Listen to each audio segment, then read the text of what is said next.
Vamos lá, olá pessoal. Primeiramente, boa noite a todos, sejam muito bem-vindos, membros e convidados. A gente gostaria de agradecer aí a presença dos convidados, de novos convidados que temos aqui na nossa sétima edição do N4B Meet em São Paulo. É um evento que a gente vai passar a explicar um pouquinho mais durante o evento, como ele funciona, qual é a perspectiva e o que esperar em relação ao evento e também ao grupo que está se conectando. A gente tem mais 2 pessoas entrando agora. Perfeito. Um último membro acabou de entrar. Bacana. Bom, pessoal, então, para começar, eu gostaria de passar alguns avisos, tá, iniciais para vocês. A gente começou a rodar o vídeo aí com alguns informativos, mas pedi ao Rodrigo para que passe aí para a gente fazer alguns avisos iniciais. Primeiramente, caso haja algum tipo de desconexão de membros e convidados, o link que a gente disponibilizou pelo portal, pelo WhatsApp, perdão, ele fica disponível, tá? É só clicar novamente no link que ele já retoma a sessão como está agora. A gente vai ter muitos momentos de interação entre os convidados e membros com os convidados especiais. Perguntas, dúvidas e contribuições. Então, a gente pede que todo mundo permaneça online e atento à apresentação para poder também contribuir e participar. Tá? Em relação ao microfone, como todos já estão, só pedindo que permaneça mutado durante a apresentação, e caso você tenha a necessidade ou veja a oportunidade de contribuir ou tenha alguma dúvida, a gente deixa à vontade para perguntas e contribuições durante todo o evento, tá? No novo formato, para quem participou na reunião anterior, a gente está mudando o formato também, permitindo essa contribuição durante os temas, e aí basta informar no chat do portal, no chat aqui da ferramenta, que você quer a palavra, e a gente aqui como organizador já libera para que vocês falem. Tá? Então, esses são alguns avisos iniciais. A gente pede também para quem puder, né? A gente sabe que não é todo mundo que está habilitado aí a compartilhar a câmera, mas é importante que a gente veja também, e o network tem um pouco disso, né? Da gente olhar no olho um do outro, caso isso não complique aí a sua conexão ou não atrase, não dê nenhum tipo de lag, a gente pede para que você habilite a câmera para facilitar aí o nosso network também, tá? Então, passando aí aos... Posso interromper rapidinho, só para avisar o pessoal também, que aqui na ferramenta tem uma opção de quem está falando, né, que vai ser interessante a gente manter essa opção aberta depois, para não ficar aparecendo todas as câmeras, e sim quem está se comunicando no momento, para a gente acompanhar melhor o bate-papo, tá bom? Então, vocês puderem depois só apertar nesse botãozinho aqui, beleza? Fechado. Bacana, Rodrigo. Então, dando sequência aí à nossa apresentação, para quem esteve conosco no último evento, né, há 2 semanas atrás, esteve conosco aí o convidado especial, Bruno Rey, que inclusive se tornou membro efetivo do nosso projeto, né, e o Bruno trouxe alguns temas bacanas sobre empreendedorismo, trazendo também alguns insights em relação a novos negócios e também desafios que ele está enfrentando aí na vida pessoal e profissional. E hoje, né, nós temos 2 convidados especiais, de um lado o Matheus Graciani e do outro André Veloso, falando sobre um tema relevante também no mercado, que é a internacionalização de empresas e também desafios, né, voltados aí à gestão de equipes multiculturais. Fazendo um breve overview aqui sobre o perfil e o currículo dos dois, o Matheus atuou durante 3 anos no Iraque, né, junto à Câmara de Comércio e Indústria Brasil-Iraque. Ele atualmente é professor da FIA, nos MBAs internacionais. Nós nos conhecemos, inclusive, na FIA, né? Ele foi professor meu e do Rodrigo, e também do Douglas, de outros membros também aqui do projeto. O Matheus sempre, para a gente, desde o início, se destacou muito pela didática, pela forma como ele trazia as informações em sala e pela realidade de mercado que ele inseria também nesse contexto dos temas que ele lecionava. O Matheus é mestre em administração de empresas aí pela FEA, e bacharel em Relações Internacionais, e está agora fazendo doutorado também em Administração. Então, é um cara muito capacitado e que vai trazer para a gente muitas informações bacanas aí sobre a experiência que ele teve, inclusive em campo lá no Iraque. Legal, show de bola. Sobre o André, apresentar um pouquinho ele para vocês, depois eles vão ter oportunidade de contar melhor a trajetória profissional deles, né? Mas o André, amigo meu, a gente fez MBA juntos, né? Na FIAP, o MBA Master in Technology. Inclusive a Aline também está acompanhando a gente aqui, que fez com a gente. E quando a gente levantou esse tema de internacionalização, me veio à cabeça, primeiro de todos, veio o André, né? Porque ele está conduzindo um projeto muito bacana na Nordex Acciona, né, lá na Espanha, e vai contar para a gente esse projeto, vai explicar direitinho todos os desafios que ele está, principalmente nesse momento que a gente está vivendo, né, de pandemia global, e vai poder agregar para a gente também várias outras experiências que ele teve na área de tecnologia com empresas globais, tá? Bom, avançando aqui nos nossos slides, a gente queria só explicar um pouquinho o que é o N4B Meeting para quem está vendo pela primeira vez, né? E nós somos um grupo para explorar o networking entre as pessoas, tá? Então, a nossa ideia são reuniões quinzenais. A princípio, o projeto nasceu para ser presencial, né? Então, nós temos disponível um ambiente ali na Vila Olímpia que a gente se reúne a cada 15 dias para gerar ideias, negócios. E nesse momento de isolamento social, a gente está transferindo esse evento de forma digital, igual a gente está fazendo agora, né? Mas a ideia é que a gente tenha um espaço em conjunto para compartilhar ideias, compartilhar experiências, trocar informações, né, poder juntar pessoas, tanto empreendedores, né, pessoas que têm aí os seus negócios próprios, quanto profissionais que atuam no mercado corporativo.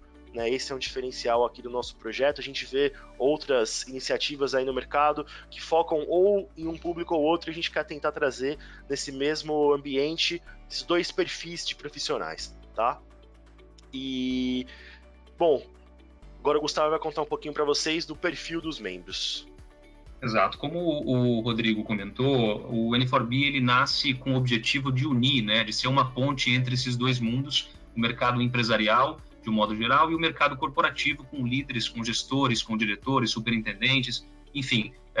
E a gente acaba conciliando, né, todo esse contexto de liderança do mercado corporativo para tentar trazer também a experiência desses dois universos e que eles, né, corroborem aí com as informações. Então, a gente está colocando na tela aí nossos membros, nosso painel de membros. Nós temos hoje vários segmentos de mercado, né? Temos área de consultoria, a parte de tecnologia e e-commerce, gestão e execução de obras, temos também a parte bancária, transporte vertical com a Atlas, tecnologia e automação digital e de telefonia, e a parte educacional também. Então, é um projeto que começa, é um projeto recente, como o Rodrigo comentou, ele nasceu no início do ano, estamos aí com 5 meses de projeto até agora, mas que já tem uma dinâmica e também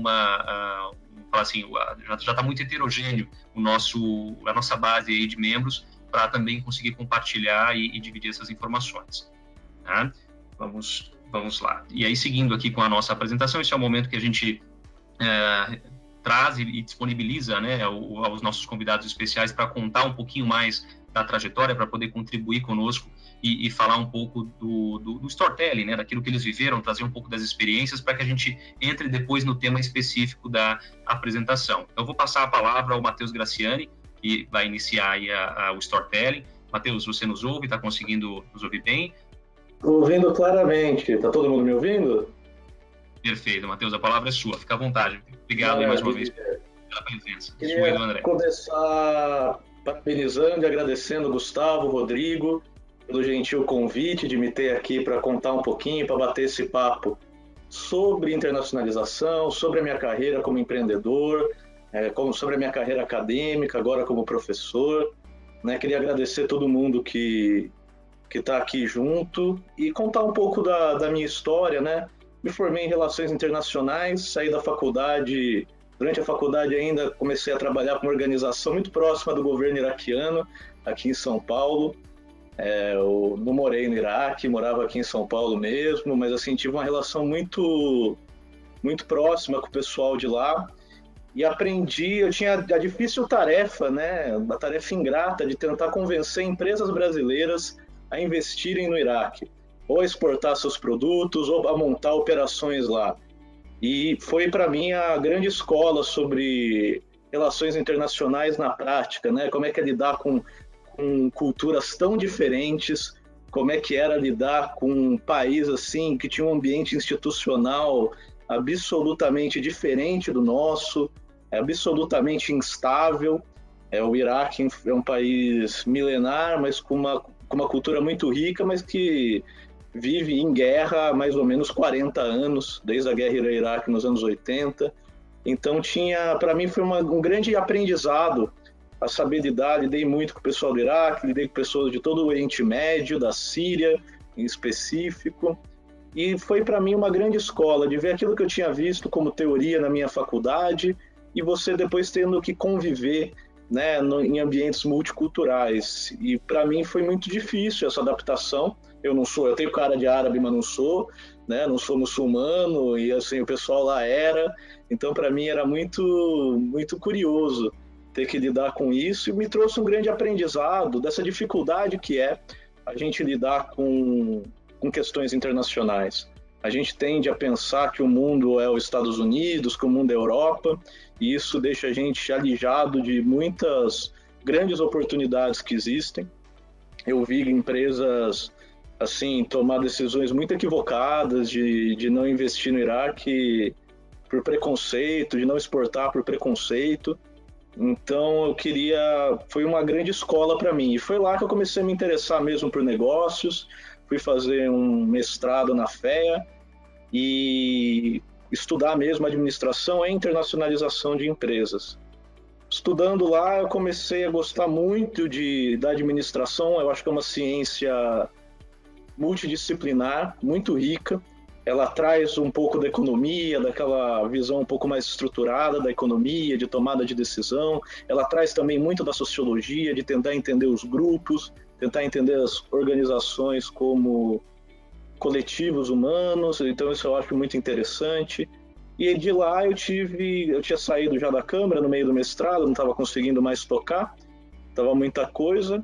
E quando eu termino meu mestrado, eu conheci a pessoa que hoje é meu sócio, o André, e a gente resolveu montar uma empresa junto. Aí eu comecei a entrar um pouco nessa área do empreendedorismo, que é hoje o que me ocupa boa parte do meu tempo.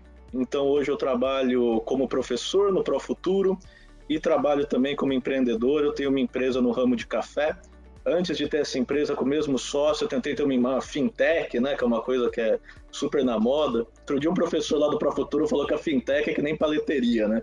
Todo mundo está querendo abrir uma. Eu acho que é um pouco por aí. Apanhei muito para montar uma fintech, não deu certo, mas aí aprendi muito também sobre empreendedorismo e me deu uma visão mais ampla do ambiente de negócio, né? Porque uma coisa é o negócio na grande empresa, uma coisa são as grandes organizações bem estruturadas, com histórico, com operação em vários países. Uma coisa completamente diferente é o empreendedorismo, é você se reunir numa equipe pequena, com poucos recursos, com ideias tentando mudar um mercado que já está, via de regra, com players estabelecidos. Então foi aí que eu tive um grande aprendizado também, de que a gente precisa ter as ferramentas certas para cada contexto, precisa ter as ferramentas certas para cada desafio que a gente vai enfrentar. Eu acho que a grande constante assim na minha carreira foi lidar com a incerteza. Tanto quando eu trabalhava com internacionalização, como hoje em dia nas minhas pesquisas e na minha atividade como empreendedor, a incerteza ela tem um papel central, né? Como a gente toma boa decisão se a gente não tem as informações, se não dá para jogar numa planilha e fazer uma conta, se não dá para pegar um modelo pronto e aplicar, né? E essa que é o meu grande objeto de estudo hoje, e o que eu vivo como empreendedor, que é como tomar decisão sem ter o passado da empresa, sem ter os dados de mercado, sem saber sua receita, que a realidade do empreendedor é essa, né? Você não sabe qual vai ser sua receita, você não sabe como o público vai reagir. E o que eu, linkando hoje com essa atividade que a gente está fazendo, eu acho que a grande ferramenta para a gente lidar com a incerteza, e a gente está vivendo hoje um momento de grande incerteza com essa pandemia, é justamente o que a gente está fazendo aqui hoje, né? É trocar ideias, é oxigenar essa discussão, é trazer perspectivas diferentes, histórias diferentes, para a gente entender de maneira mais sofisticada os problemas que a gente está vendo, não só da perspectiva da nossa empresa, não só da perspectiva da nossa indústria, não só da perspectiva da nossa classe social, do nosso país, mas sim de uma perspectiva plural, com pessoas com históricos diferentes, que vão poder contribuir. Então eu sei que eu vou falar bastante hoje, mas eu queria convidar todo mundo que pudesse a me interromper, a puxar um assunto, a fazer um bate-papo, que é assim que eu acho que as coisas funcionam de uma maneira muito melhor, né? Não deixar essa ferramenta digital atrapalhar a gente no que seria uma reunião que eu tenho certeza com muita participação e muita conversa. Bacana, Matheus. Não, obrigado aí mais uma vez pela sua contribuição e parabéns aí pela trajetória. Deixa eu começar a puxar um pouquinho antes do André entrar no storytelling dele. Você esteve conosco no Silicon Valley, né? A gente esteve junto com o Rodrigo e outros membros também. E o que despertou, cara, esse teu interesse aí em entrar no empreendedorismo, né? De onde veio essa vontade de sair do mercado acadêmico, vamos dizer assim, né, da área acadêmica, e arriscar e ousar tanto aí no empreendendo? Quando você estuda muito, assim, quando você fica nessa área acadêmica, primeiro é muito difícil você aplicar isso dentro de uma empresa. A realidade é que quando você está dentro de uma grande organização, as decisões estratégicas elas são muitas vezes tomadas por você, né? O caminho já está meio tomado por você. E eu sempre me interessei por essa parte estratégica.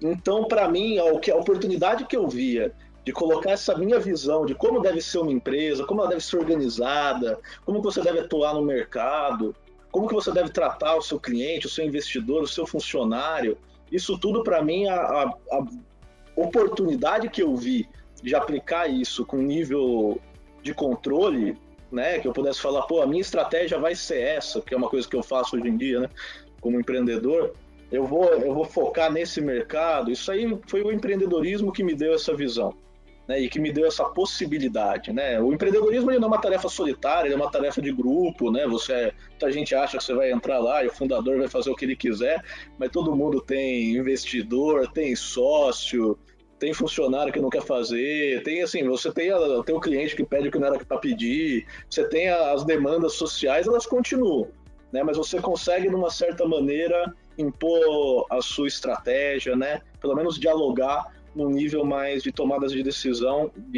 estratégicas. Então, o que me atraiu no empreendedorismo foi justamente isso. Legal, não, bacana. A vontade de vivenciar isso na prática, né? Legal, Matheus. Não, então eu vou, mais uma vez, como o Matheus comentou, pessoal, está aberto aqui o microfone. A hora que vocês quiserem falar, só mencionar ali no chat que tem interesse em fazer uma pergunta ou contribuir, e a gente já disponibiliza a palavra e o microfone. Eu vou dar sequência aqui com o storytelling do André, até para a gente entender um pouquinho também da história e da trajetória dele, e depois a gente faz a conexão com ambos aí. André, você nos ouve? Oi, Gustavo. Boa noite, pessoal. Sim, eu ouço perfeitamente. Também consigo ver boa parte das pessoas aí. Assim como o Matheus, gostaria de agradecer aí a oportunidade de estar participando com vocês aqui hoje, contar um pouquinho da minha história, da minha vivência. Eu acho que esse é um dos grandes objetivos do grupo, né, de ter essa possibilidade de pessoas diferentes, de lugares diferentes, com trajetórias de vidas diferentes, cada um do outro, de poder agregar um pouco mais para cada um de nós que estamos aqui hoje. Bom, atualmente, diferente do Matheus, a minha vida foi sempre corporativa, né? Desde que eu me formei em curso técnico até os dias atuais. E um ponto interessante é que a minha vida profissional foi toda dentro de corporações, na maior parte indústria. Então, só que em indústrias totalmente diferentes. Eu comecei como uma empresa metalúrgica, depois fui para uma farmacêutica, mudei para a área de autopeças, de automobilística, e atualmente estou no ramo de energia eólica. Então, assim, são segmentos bem distintos e que cada um desses segmentos pôde contribuir um pouco com o meu crescimento profissional. Eu acho que em cada uma das empresas que eu passei, eu trouxe um pouquinho dela que contribui para a pessoa que eu sou hoje. Eu sou eternamente grato às pessoas que me ajudaram quando eu comecei e tento passar da mesma forma para as pessoas que estão comigo hoje, que fazem parte da minha equipe, de ser uma referência para essas pessoas, de poder para que essas pessoas possam um dia ou ter em mente o crescimento profissional delas, seja qualquer que seja o seu objetivo profissional. Então, como eu disse, eu comecei na empresa metalúrgica e tenho mais de 20 anos sempre trabalhando na área de tecnologia. É a minha formação técnica e também na faculdade. E depois que eu terminei a faculdade, e aí já planejando o meu futuro, eu comecei a fiz uma pós-graduação na FGV em administração, e como o Rodrigo disse, fomos colegas aí no MBA de gestão de TI. Então,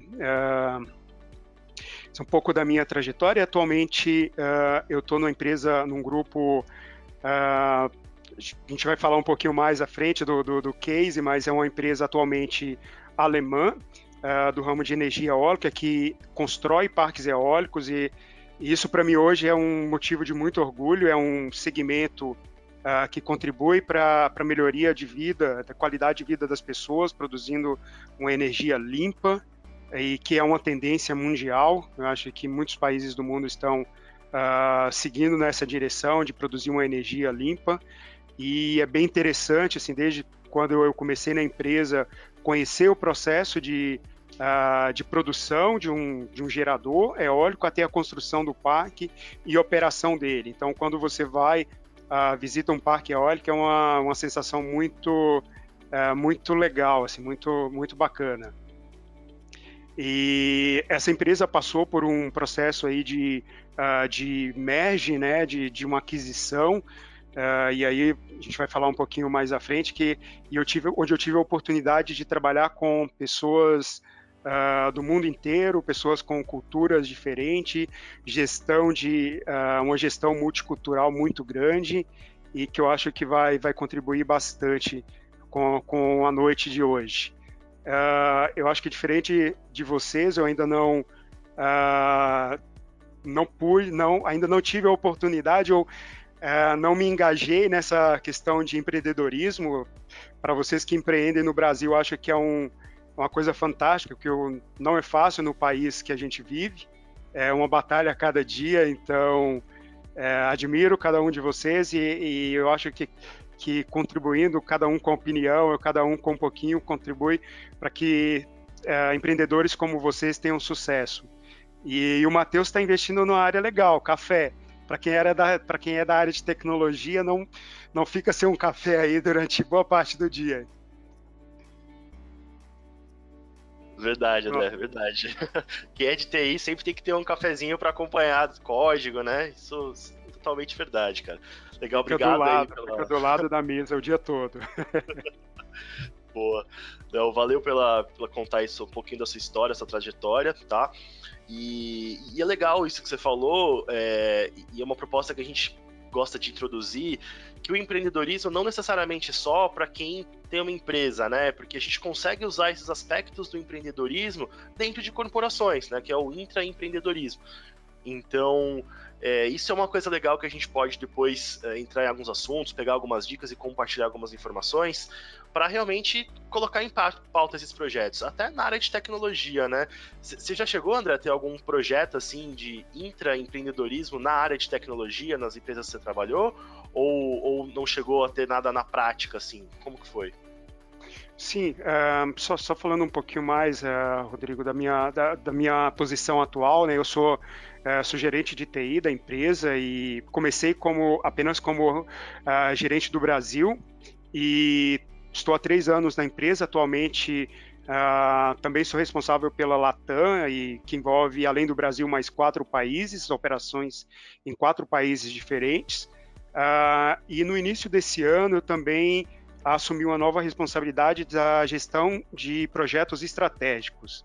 Então, eu ainda estou montando a equipe lá fora, essa área é totalmente lá fora, na Espanha e na Alemanha, então a minha equipe fica lá, e o escopo dessa área é justamente trabalhar com projetos que agregam ao produto da empresa, né, que vai trazer um diferencial para a empresa no futuro. Então, é uma coisa que a gente tem que colocar em prática, essa questão de empreender.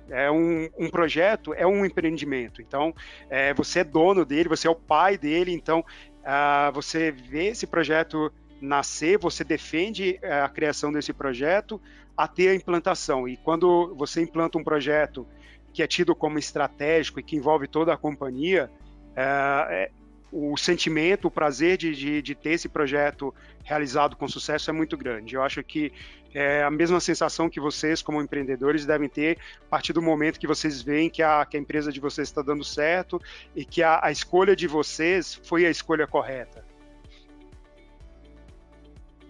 Show de bola, show de bola. Não, bem, boa analogia aí, bem legal, bem legal. Show. Então, você já começou a contar um pouquinho, André, desse projeto. Vamos avançar então aqui para o nosso tema principal, que é realmente a internacionalização de empresas, né?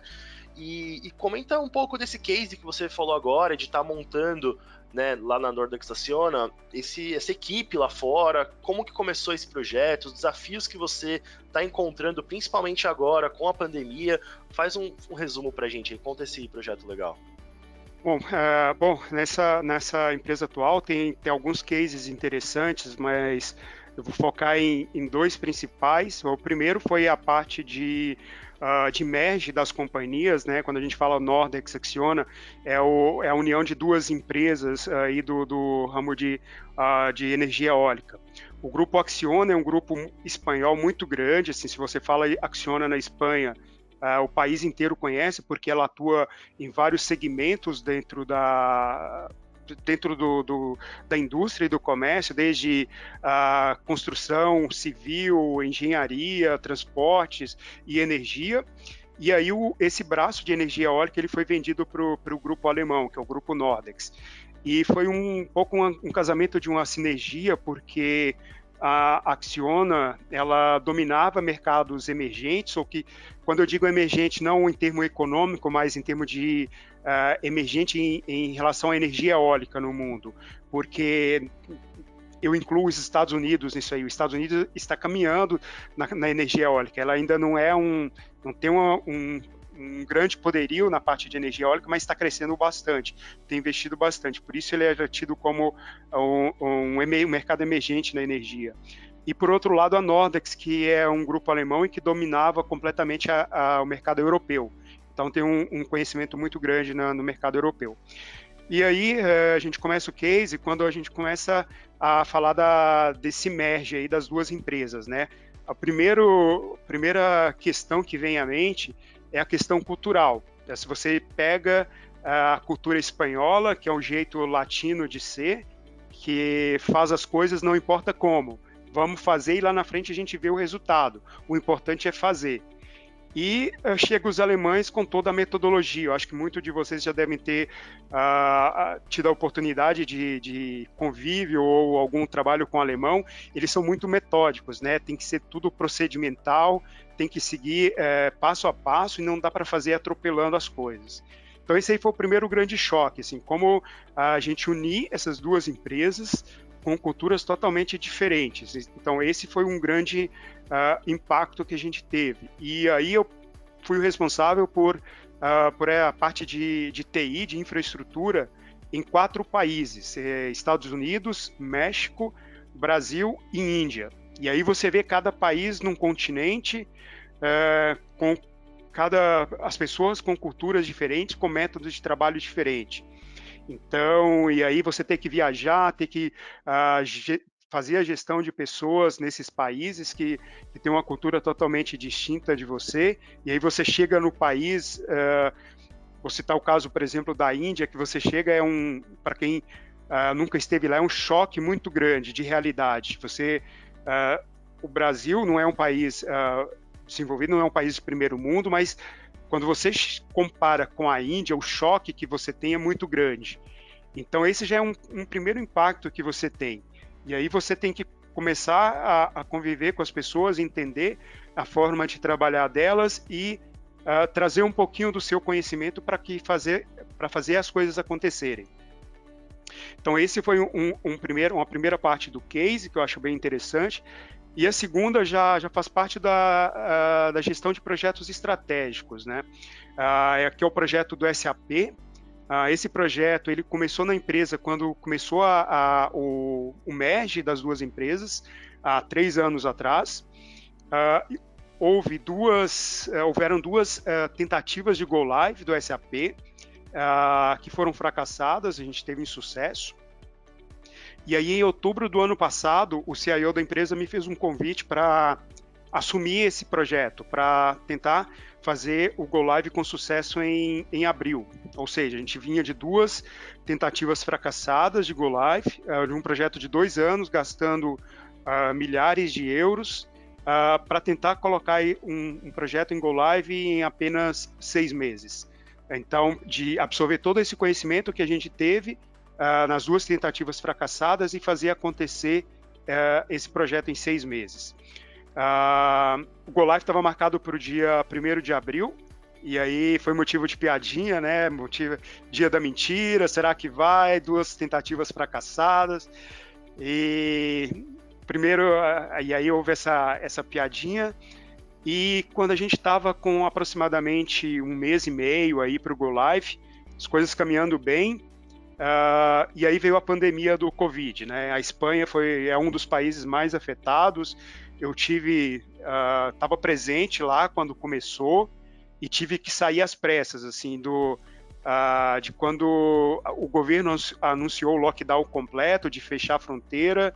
Eu estava lá, era um sábado, e aí foi um plano de guerra praticamente, que eu estava no norte da Espanha, e eu tive que pegar o carro, viajar a noite inteira, ir para Barcelona, para conseguir um voo para o Brasil, para conseguir estar aqui hoje, senão eu estava preso lá até hoje, né?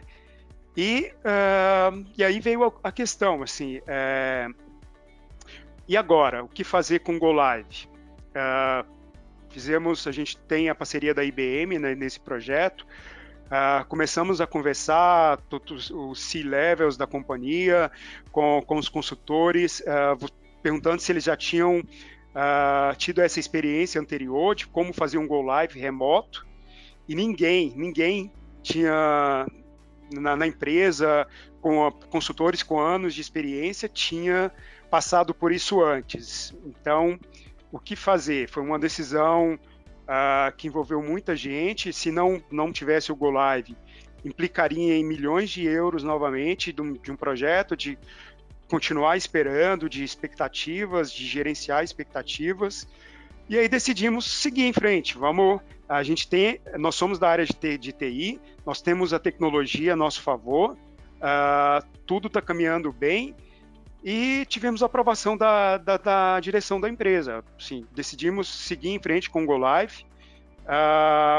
Felizmente, tudo deu certo. Assim, o Go Live entrou no dia 1º, e estamos na fase de hypercare aí por 2 meses, e na última sexta-feira concluímos com sucesso um dos grandes milestones, que era o fechamento mensal. Então foi tido como sucesso.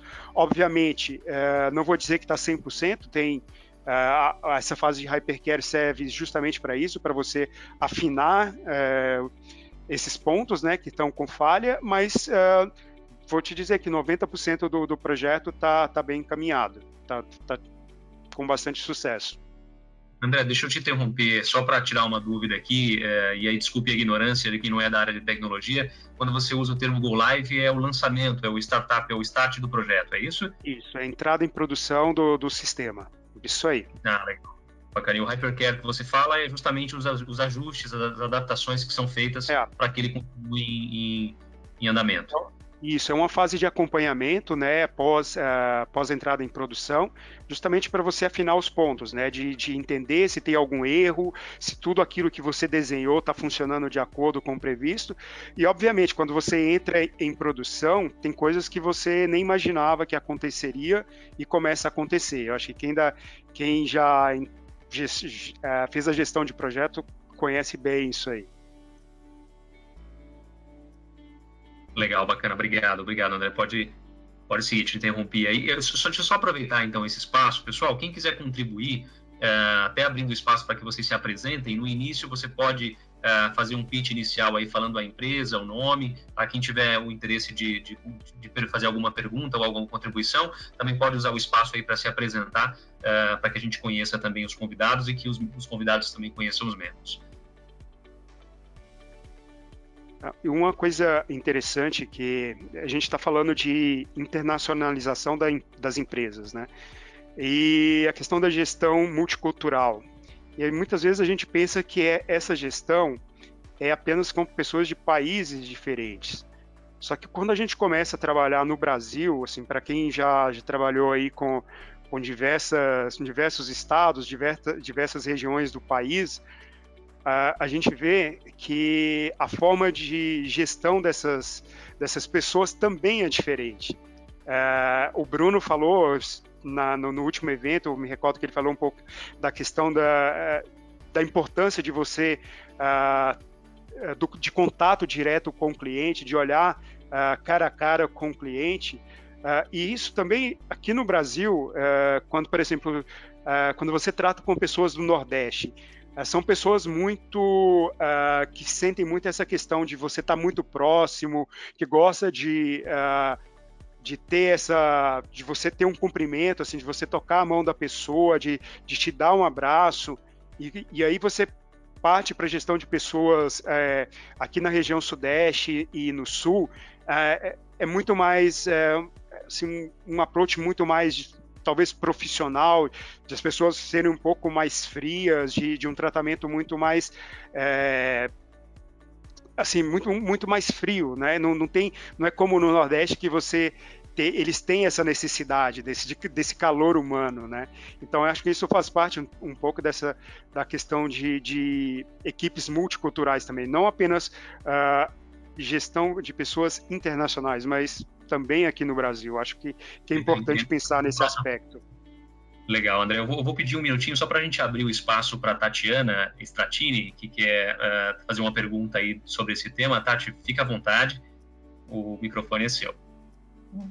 Olá, ótima noite a todos. Sou Tatiana, sou convidada, né? Convidada do Gustavo. E André, tenho uma pergunta para você.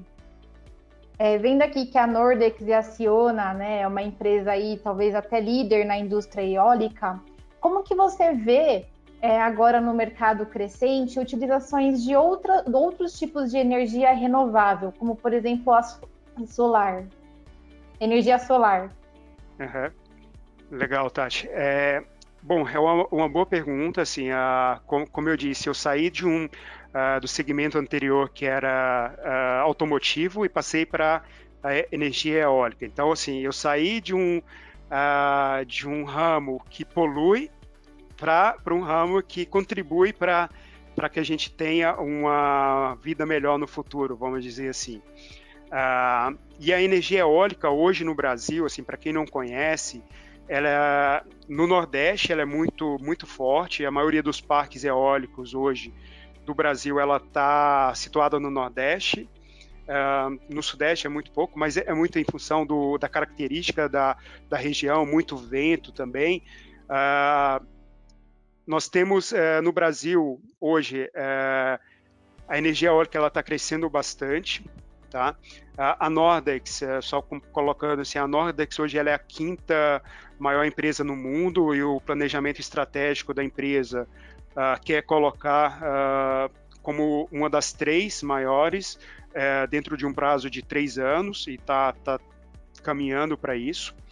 E no Brasil a gente também está crescendo em outras fontes de energia renovável. Assim, já tem algumas usinas solares. Em até algumas regiões tem até um mix entre as duas. Assim, no mesmo local que você tem um parque eólico, você também tem uma usina de energia solar. E tem outras também, biomassa, deixa eu ver se eu me lembro de algumas outras aqui, solar, biomassa, a própria energia aqui no Brasil, que é muito grande, que é a hidrelétrica, que é muito, muito forte. Mas o investimento para a energia eólica é muito menor. O impacto ambiental que você tem quando você constrói um parque eólico comparado com a usina hidrelétrica é muito menor. Então, a tendência é que cada vez mais a gente tenha a energia eólica sendo uma das responsáveis por produzir energia no país. Legal, André. Tati, obrigado pela pergunta. Só para complementar aqui também, acho que vocês estão começando a entender um pouquinho do porquê que a gente trouxe o Matheus e o André numa mesma edição, né? Porque o Matheus, como vocês já viram, traz um pouco dessa bagagem não só acadêmica, mas também na prática em relação à gestão e ter que lidar com diferentes culturas. E como o André apresentou aqui no case da Nordex, e em outros cases também, ele teve que lidar com equipes em vários países diferentes. Então, Matheus, se você quiser contribuir também em relação a esse tema, principalmente ao que o André colocou aí em relação à experiência que ele teve, fica à vontade. Claro, eu acho que assim, quando a gente fala de processos multiculturais, né, de empresas em outros países, o que acontece é que você tem uma ênfase muito grande em estereótipos. E o ser humano funciona assim, ele pensa e ele tenta catalogar. Eu acho que é muito oportuno o que o André falou, né? O brasileiro não é o brasileiro, né? Então a gente pode esperar que o indiano também não seja, o japonês também não seja, né? Tem um caso que eu sempre gosto de citar, que nos anos 80, o André que trabalha em indústria de auto sabe disso, nos anos 80 a grande revolução foi o Japão, né? Que as montadoras japonesas faziam carro da maneira que ninguém sabia fazer, sem defeito, era uma beleza. E quando chegaram lá, foi muito acadêmico estudar o Japão, quando chegaram lá, né, pô, os caras funcionam diferente, né, chamaram depois de toyotismo, né, Kaizen, Lean Production, um monte de termos aí para falar que as empresas japonesas eram administradas diferente. E quando foram levar isso para os Estados Unidos, e que os americanos falavam, isso aqui nunca vai funcionar aqui. Esse tipo de método de produção é método de produção que só japonês consegue fazer. Porque eles são muito compenetrados, porque eles são muito ordeiros, porque lá a hierarquia funciona de um jeito diferente. E acabou que era uma grande bobagem. Isso, hoje em dia, 90% das empresas que têm operação de fábrica adotam os mesmos princípios, né? E os próprios japoneses falavam que eles tinham aprendido com os americanos, né? Que eles não tinham inventado nada de novo. Então, eu acho que assim, uma das grandes dificuldades que a gente tem, e eu acompanhei muita empresa se internacionalizando, tanto como pesquisador quanto como analista lá na Câmara do Brasil-Iraque, a grande dificuldade é que as pessoas chegam armados, tentando encaixar, tentando ter estereótipos para ver se aquilo vai funcionar. Né? E, na verdade, você está tentando criar uma colaboração com pessoas de outra cultura. Seu nível de comunicação com elas é muito baixo.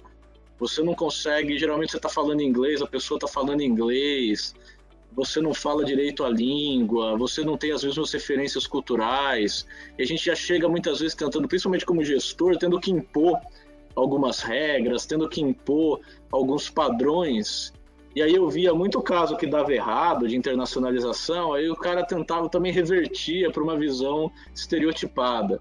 Eu lembro até hoje de uma palestra que eu vi de um cara que tinha uma empresa de tecnologia. Ele foi para o México e ele falava, não dá para trabalhar com mexicano, porque o mexicano é um povo mentiroso. E a gente falava, não é possível, assim, entendeu? Conta um pouco mais aí, o que aconteceu, né? O cara não falava espanhol, fazia tudo no portunhol com os caras, não se deu ao trabalho de entender o mínimo da cultura, e aí ele não conseguia gerir a equipe e voltou com uma visão assim, não dá para trabalhar com mexicano. Então acho que a gente tem que ter muito cuidado. E isso é caso real, viu? Acho que a gente tem que ter muito cuidado quando a gente fala de equipes multiculturais, porque não é fácil. Você se colocar... Eu trabalhei com uma cultura que, assim, é muito complicada, que são os muçulmanos do Oriente Médio. Assim, a gente tem aqui a Tatiana, acho que tem mais uma mulher só aqui, né, no nosso grupo, a Aline.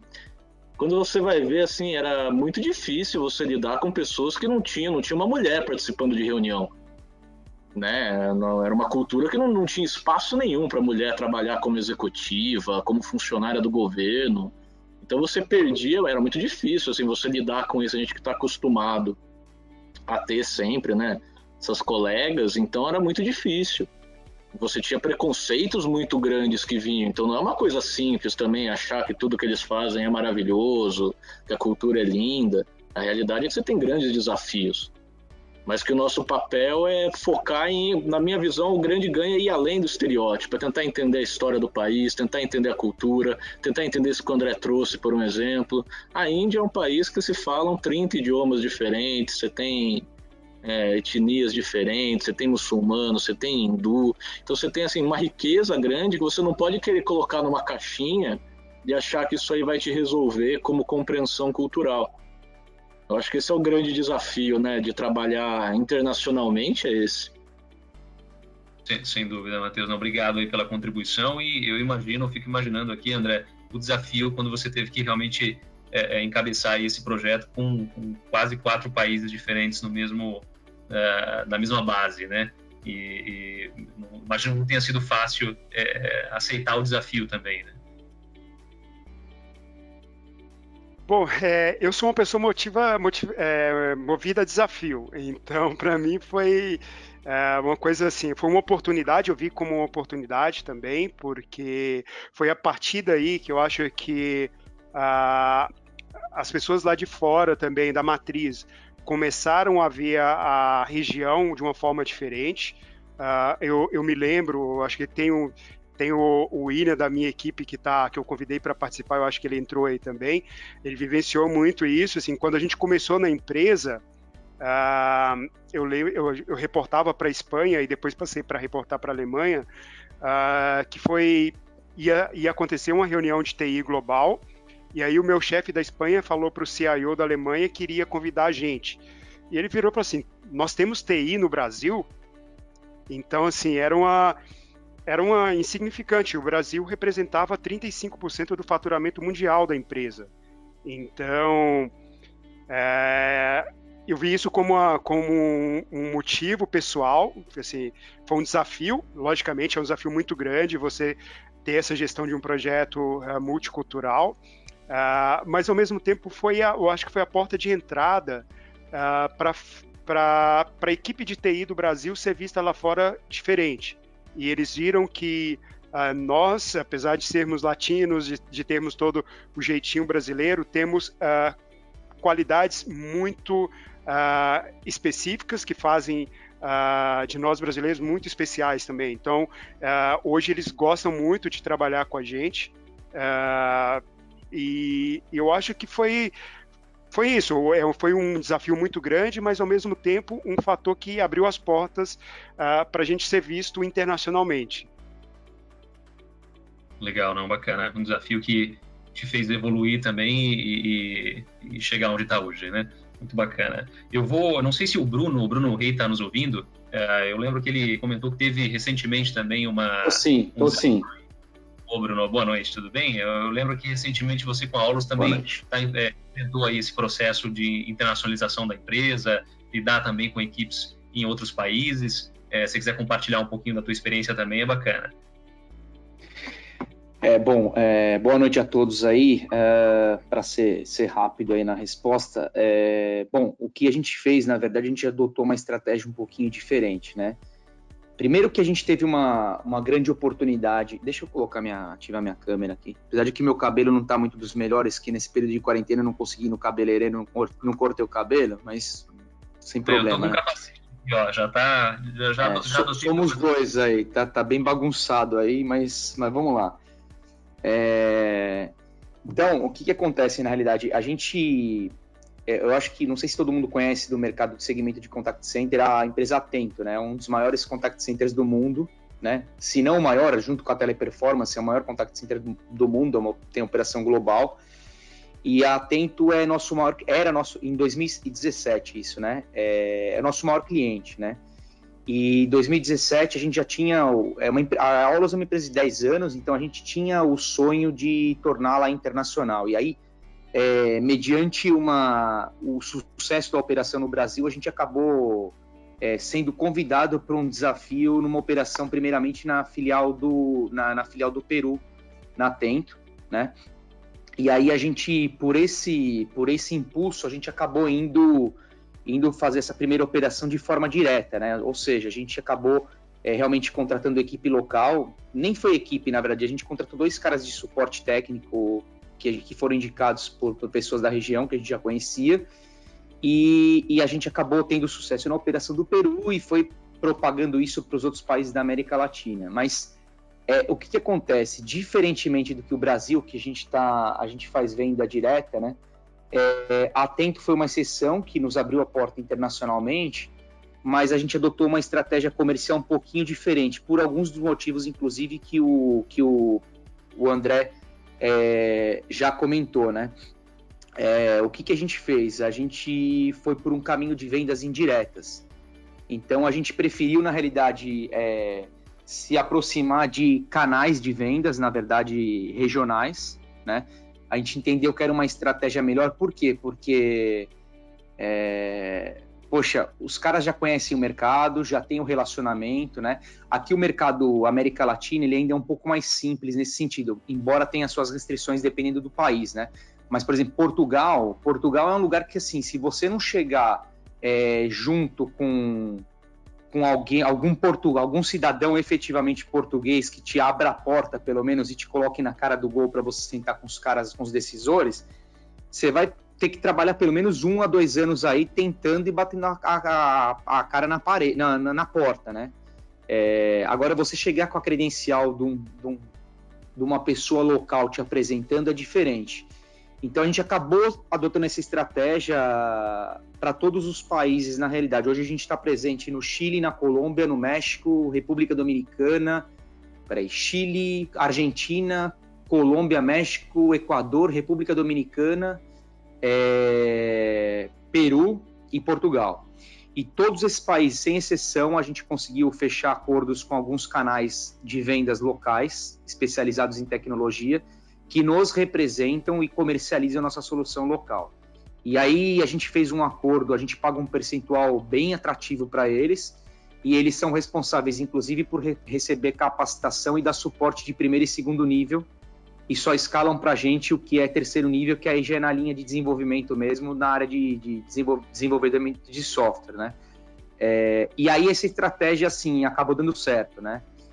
O começo é bem complicado, porque a gente tentou ir, ao invés de a gente pegar alguns nomes pequenos, alguns canais pequenos, a gente já tentou ir nos que são mais assertivos e tinha um pouco mais de relacionamento, já eram canais maiores. Só que, por outro lado, a dificuldade é que esses canais maiores também já estão acostumados a trabalhar com marcas renomadas, eles já representam grandes fornecedores multinacionais. E a Olos, da mesma forma como a gente começou aqui no Brasil, de uma maneira pequena, batendo na porta dos outros e falando, eu sou a Olos. O cara fala, beleza, quem que é a Olos? Você tem cliente aonde? Não, putz, eu tô começando agora, tal. A gente ia mais no relacionamento. Esses caras também preferem representar uma marca renomada, já que tem mais estrutura e tal. E a gente penou aí, eu vou te ser sincero, pelo menos até arredondar a operação internacional, pelo menos uns 1 ano e meio, 2 anos.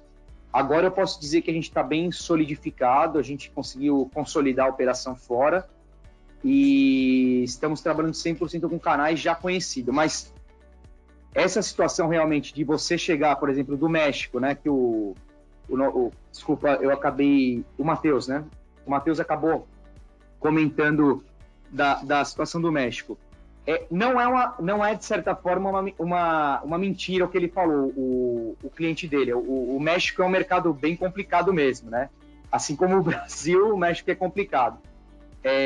E o mexicano ele barganha demais, né, também, né? Questão de negociação com preço é muito difícil tratar com eles, né? O cara fecha verbalmente um acordo com você, quando você chegar para formalizar, o cara fala que fechou outra coisa, mas beleza, tranquilo. Então, assim, você não pode ser aventureiro, de certa forma, né? Então, eu acho que esses caras adotaram talvez a estratégia errada por não conhecer e simplesmente criticar o país, e a gente preferiu seguir por um caminho desse daí de venda indireta que deu muito certo. E hoje a gente não quer mudar esse processo fora, principalmente porque é difícil você administrar equipes de longe, né? Então a gente prefere ter, de repente, E na verdade o custo é muito mais caro de você, por exemplo, contratar um country manager em cada país, né? É muito mais fácil de administrar e mais barato você ter canais globais te representando. Obviamente, por uma questão tributária, você tem alguns impactos aí. Às vezes tem país que exige que você abra empresa local, tem outros que você pode faturar diretamente daqui, enfim, tem uma série de fatores. Mas nada que um bom estudo, mediante até as dicas importantes que o Matheus e o André compartilharam com a gente, nada que um bom estudo de mercado antes de pisar no país não favoreça para você ser um pouco mais assertivo, né? Sem dúvida, Bruno. Não, obrigado aí pela contribuição. Acho que só corrobora tudo que a gente está falando aqui em relação às estratégias e a necessidade de se estudar realmente o que se quer fazer com a estratégia de internacionalização da empresa. Eu vou puxar até o gancho aqui da sua contribuição. O Morelli quer colocar uma pergunta para o André em relação ao tema de cibersegurança também. Morelli, fica à vontade, o microfone é seu. Não sei se você está nos ouvindo bem. Eu ouço sim, eu espero que todos estejam me ouvindo também. Boa noite a todos. A minha pergunta é mais específica, apesar de que vai envolver o Matheus também, mas é mais específica ao André. Como da última reunião que eu participei, nós comentamos que a Zaun, que é uma empresa onde eu faço a diretoria comercial, e o Bruno é o CEO da empresa, nós trabalhamos com soluções inovadoras, ou seja, nós procuramos soluções no mundo inteiro que facilitem a vida das empresas brasileiras, e assim também estamos alçando voos fora do Brasil, mas a princípio empresas brasileiras, e procuramos trazer essas soluções para resolver as dores dos clientes. Isso, conforme a última explanação que o Bruno fez, isso nos aproxima muito, por isso que ele diz que é importante o olho no olho, nos aproxima muito do cliente em termos de criar o que eu chamo de intimidade corporativa. Então, uma dessas soluções, que é um dos nossos carro-chefes, é uma solução inglesa de cibersegurança, mas eu não quero falar especificamente da solução, mas quero envolver um assunto que mundialmente hoje é muito falado, porque a cada dia no mundo inteiro aumentam as invasões cibernéticas, e eu não estou falando com o André aqui muito em relação à energia eólica, mas principalmente pela formação de tecnologia dele. E aproveitando o tema da internacionalização, eu queria saber como é que o André vê, porque no Brasil nós temos uma falha gritante, né? Se nós formos avaliar, 84% das empresas brasileiras não se preocupam ou não têm um nível satisfatório de cibersegurança. Eu queria saber do André como é que é isso, André, em termos a nível global, como é que é isso? Legal, obrigado pela pergunta. Sim, eu acho que hoje esse é um tema que principalmente agora que está a maior parte do mundo trabalhando remotamente, essa questão da segurança é muito importante, né? Lá na empresa, vou colocar assim, a preocupação hoje, ela é muito grande. Assim, a gente tem um departamento dentro de TI específico para segurança, responsável pela ISO 27000, toda a parte de firewall, enfim, que tem toda a preocupação com isso. Hoje, para vocês terem uma ideia, o papel de parede que foi colocado para todos os colaboradores foi a preocupação com a segurança em trabalhando remotamente. Então, de tomar o cuidado com um e-mail falso que tem um link para um site que vai roubar as credenciais, roubar informações de segurança da empresa. Obviamente, eu acho que essa preocupação em termos de segurança, ela depende muito do tamanho da empresa. Assim, tem empresas que a gente vai conversando com a minha equipe hoje, por exemplo, a gente tem casos de que a empresa não tem nem nesse tempo de pandemia, por exemplo, não tem o trabalho remoto para os funcionários, não tem como disponibilizar computador ou acesso remoto para os funcionários. Então, são empresas, não são grandes, mas também não são microempresas, ou seja, que não tem a preocupação em fornecer essas ferramentas para os colaboradores, não teve até o momento, né, porque acho que esse Covid acho que vai mudar a mentalidade de muita gente.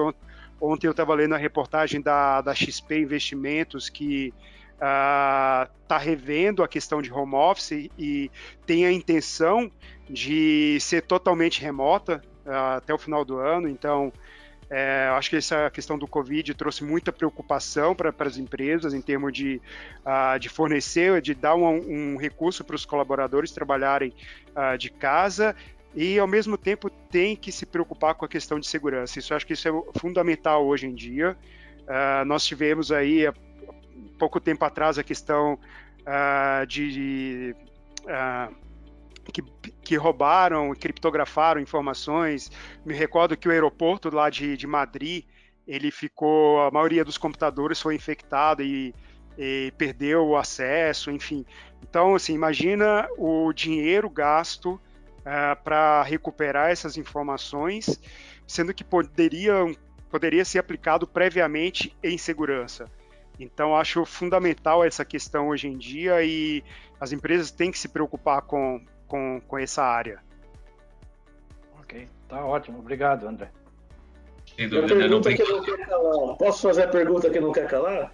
Pode, manda bala, Matheus, vamos lá. O Zoom é seguro ou não é? Como é que é? O Zoom é seguro ou não é? Você está perguntando pro André ou para mim? Para quem souber responder aí. Não, olha aqui, não existe, na minha concepção, e eu não sei se o André compartilha disso, na minha concepção não existe segurança 100%. Porque a cada vez que você evolui, os hackers também evoluem.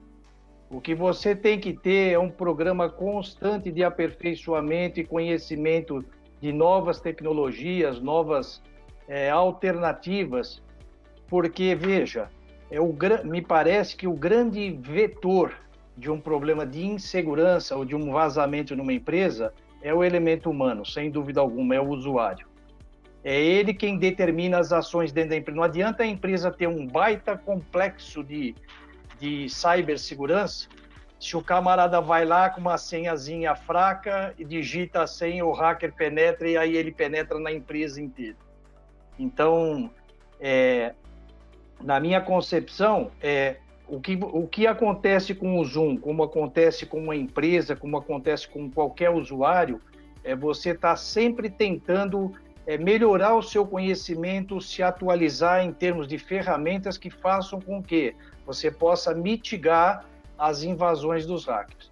Porque, volto a dizer, da mesma forma como você busca conhecimento, tecnologias, etc., o hacker, na mesma velocidade, é o ganha-pão dele, né? Na mesma velocidade, ele desenvolve essas técnicas para tentar furar o bloqueio.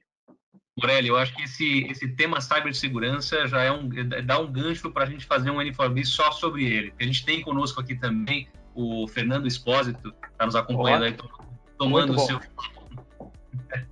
que também trabalha na área de cibersegurança e também com algumas soluções bacanas, é meu cliente também com a Neotel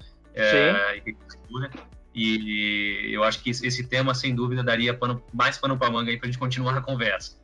Eu diria para você, Gustavo, particularmente por causa exatamente do que o André comentou, do momento que nós estamos vivendo do home office, que ele propicia um aumento substancial das invasões. Eu acho que o Fernando concorda com isso. Porque uma coisa é você estar trabalhando no ambiente corporativo e você está sendo controlado nesse ambiente corporativo.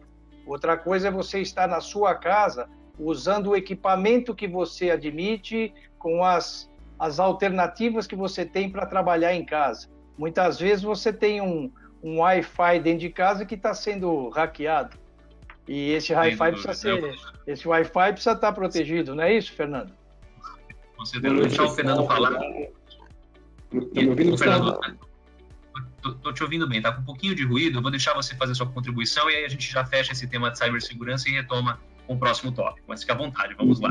Maravilha, não vamos nem fugir do tema internacionalização, mas só para corroborar com todos que falaram, principalmente Morelli, de fato, o vetor de exploração de segurança é sempre o usuário. Ele é o elo mais fraco dessa corrente. E aí acho que não só isso, a questão da pandemia agora, mas não só no Brasil, mas todo mundo vem implementando uma série de regulamentações de proteções. Tá aí a famosa LGPD nossa, assim como o GDPR. Então, a preocupação, ela já vem um pouco antes, né, de como você preserva, você guarda essas questões dos dados pessoais e tudo mais. Então, concordo contigo, acho que cibersegurança dá um tema, talvez para 2 sessões aqui da N4B, mas estou à disposição para contribuir. Então, só uma passagem rápida para corroborar com os amigos. Obrigado. Legal, Fernando, obrigado aí pela contribuição. A gente acabou passando de uma certa forma por esse terceiro tema, que é a parte do M&A. Rodrigo, você acha que vale a gente voltar ou seguimos para a cadeia de suprimentos globais? A gente acabou tocando... Deixa eu só colocar um ponto em relação a esse tópico, Gustavo.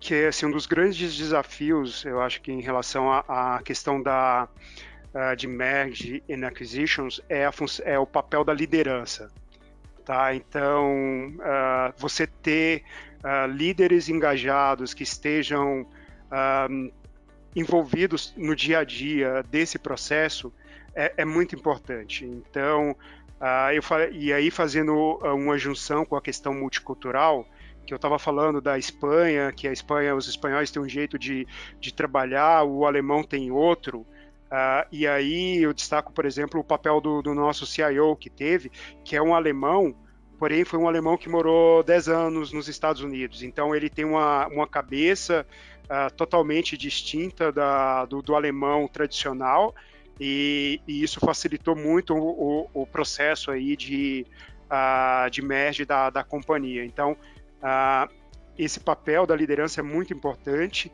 e um outro ponto assim, que eu queria destacar em relação a isso é a questão de você ficar atento aos mínimos detalhes dentro de um processo de merge e aquisição.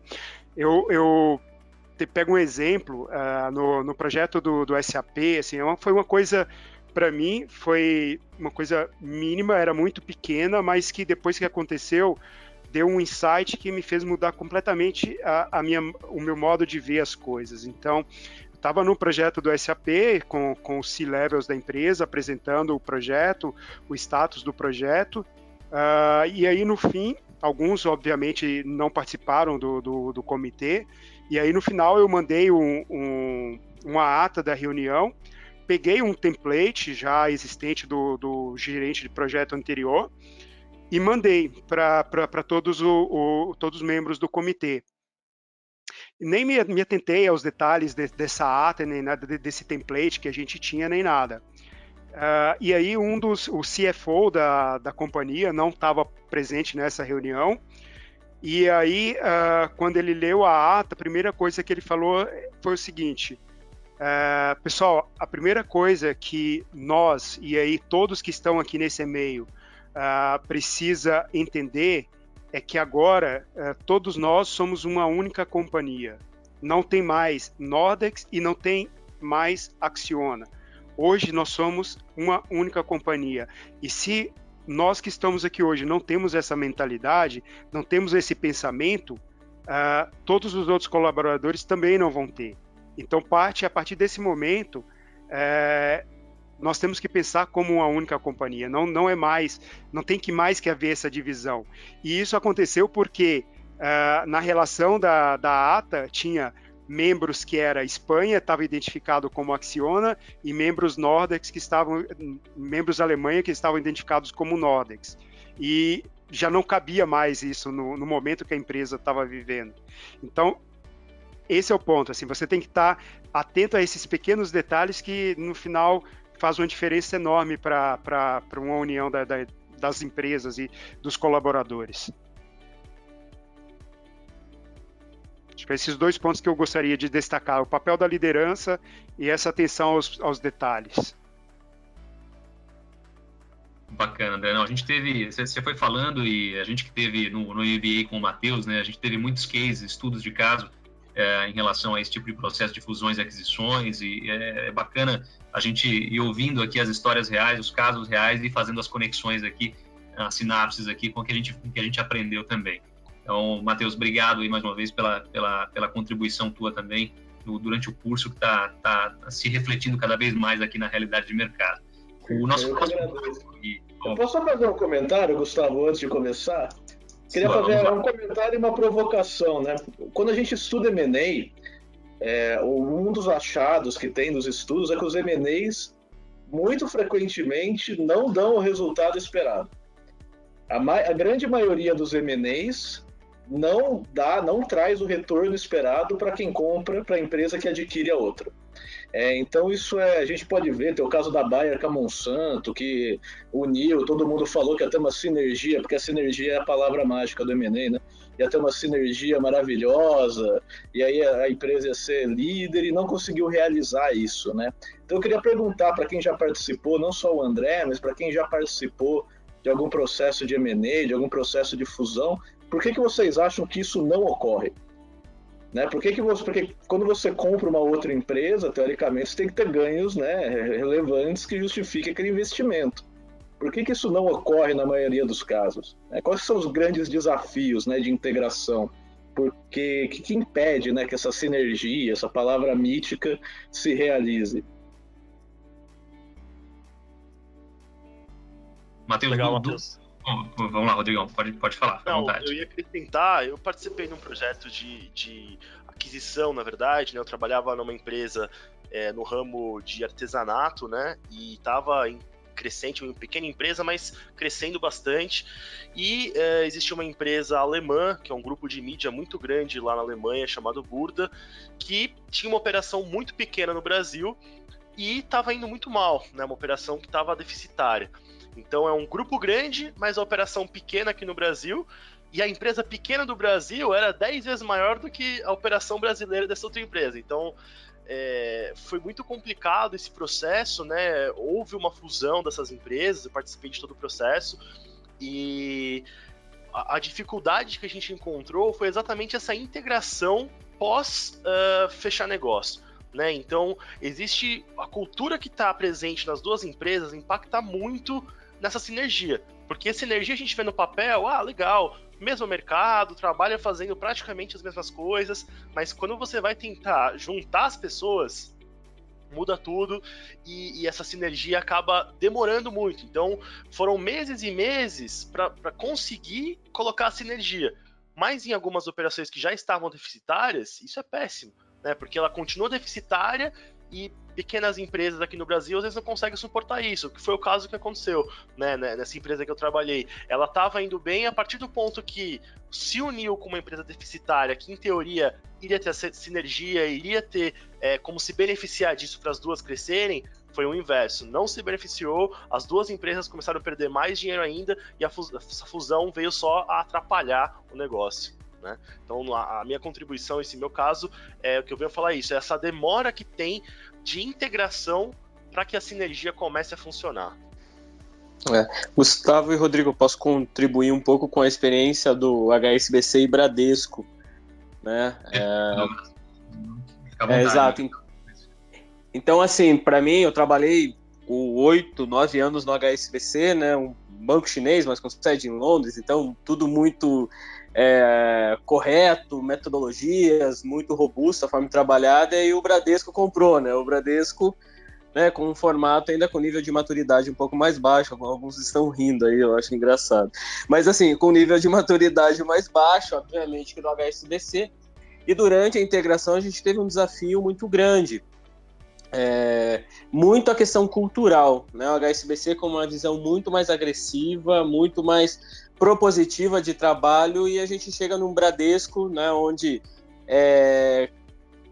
um foco em carreira fechada ainda, não trazendo pessoas de mercado, então pessoas com 30, 40 anos de banco, super normal você vendo aquilo. E assim, quando eles começaram a receber essas mudanças do HSBC, quando nós começamos a chegar com outra forma de fazer e ver as coisas, teve muita restrição, muito conflito de interesses. E assim, o pessoal do Bradesco tentando se manter, não mudar, e o do HSBC assustado com aquela cultura. Aí, Matheus, sinergia, cara, esquece, é lá na frente, se ocorrer. Ocorreram em algumas partes, mas assim, muito pouco, considerando o potencial que tinha, cara, muito pouco. E aqui eu coloco muito na conta dessa diferença cultural. O Bradesco sempre nadou muito de braçada no mercado, vou ser sincero, acaba não tendo muita preocupação, às vezes, com o custo, agora que começa a ter essa preocupação, e na época da integração com o HSBC acabou mais perdendo até o capital humano que adquiriu, do que se beneficiar de pessoas mais capacitadas, coisas nesse sentido. Sabe que eu vou contar uma história que eu não sei se eu deveria contar, mas eu vou contar. Meu irmão, ele é superintendente de compliance numa multinacional americana. E ele não entende nada, ele não entende assim, nada da área de negócio, né? Ele é do jurídico, do direito.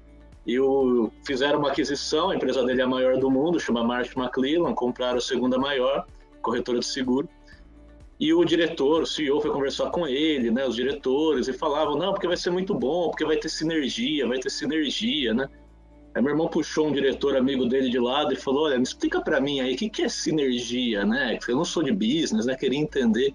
O cara falou, Vitor, sinergia é que a gente consegue mandar embora, né? Porque você compra a empresa e você manda embora um pedaço. Eu acho que assim, muita gente vê isso também, né? Exato. Uma redução de custo, né? Então não é só isso, né? Na teoria, pelo menos, não é só isso.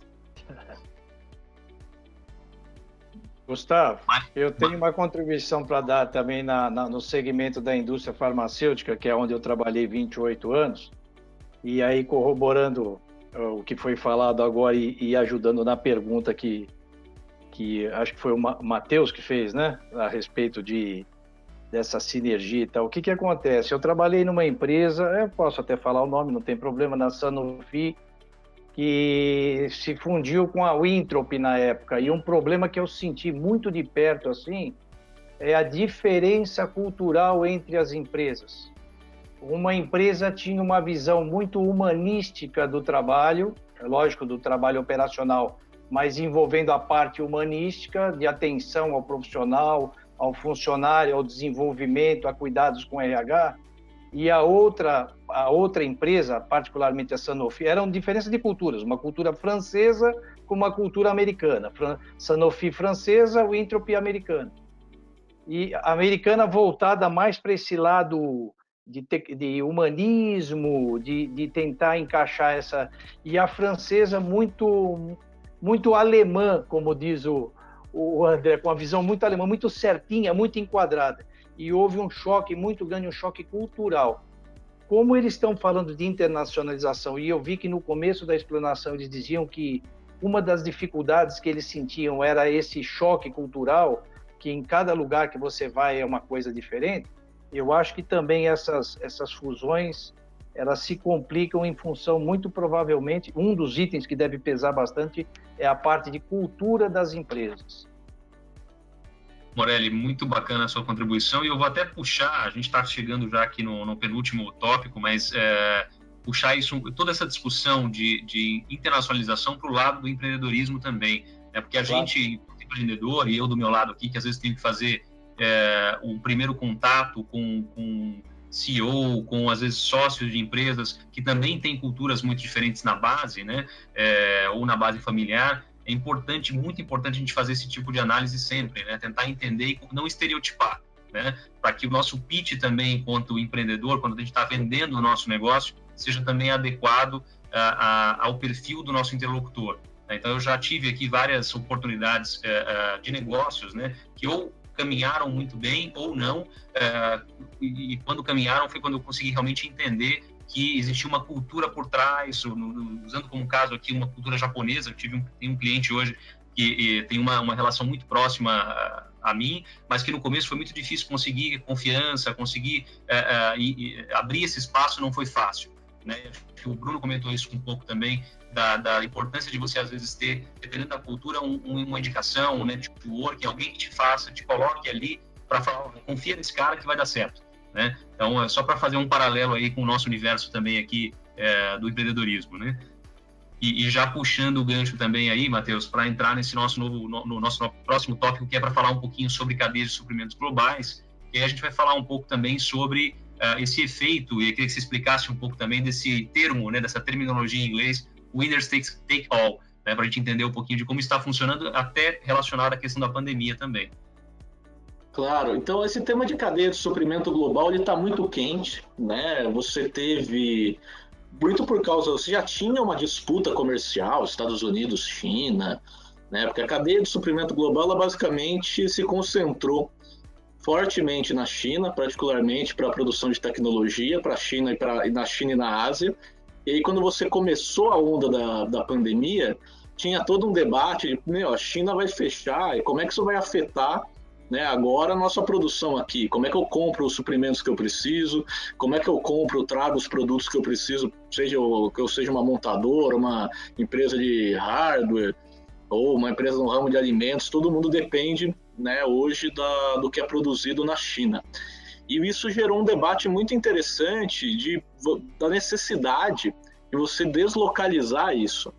Então, as empresas foram para a China a partir dos anos 90, atraídas por excelentes condições de produtividade, excelentes condições em termos de custo, mas elas ficaram expostas a um risco muito grande. Qualquer problema grave que você tenha na China, você vai ter uma disrupção dessas cadeias de suprimento. Além disso, você tem uma guerra, né? A gente não pode esquecer que a internacionalização ela é muito política. Ela depende muito dos movimentos políticos. Até 1971 era proibido você ter uma fábrica na China, né? Você não podia como empresário, porque não tinha relação entre os países. A gente tem o caso clássico do Paraguai, não sei se o pessoal aqui conhece. O Paraguai, nos anos 70, não reconhecia a China, né, o mainland China, como um país. Ele reconhece Taiwan e mantém isso até hoje. Então, o Paraguai não tem relação com a China. Você não consegue fazer essa dinâmica. Formalmente, para o governo paraguaio, a China não existe. O que existe é Taiwan. Então, são processos muito políticos, né?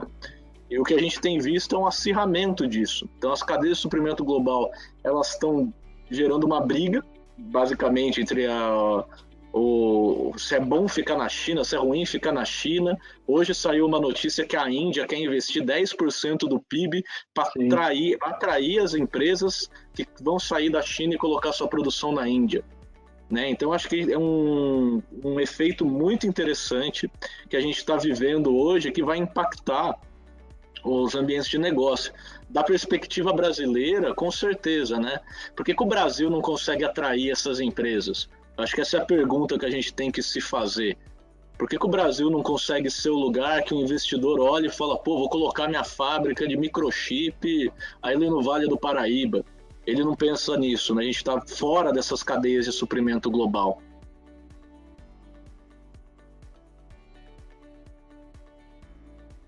Você tinha comentado também, Matheus, quando a gente fez o briefing, né, da nossa reunião, em relação ao efeito do iFood aqui também, né? Acho que não sei se você lembra que você comentou da questão de estar engolindo realmente a economia aqui de uma forma indireta, né? Eu acho que assim, quando a gente fala esses modelos winner takes all, né, esses são modelos que são muito comuns em empresa de tecnologia, né? Quem trabalha com tecnologia é familiarizado com isso. Você tem grandes players que crescem de forma exponencial e acabam virando monopólios ou duopólios no seu ramo e no seu mercado.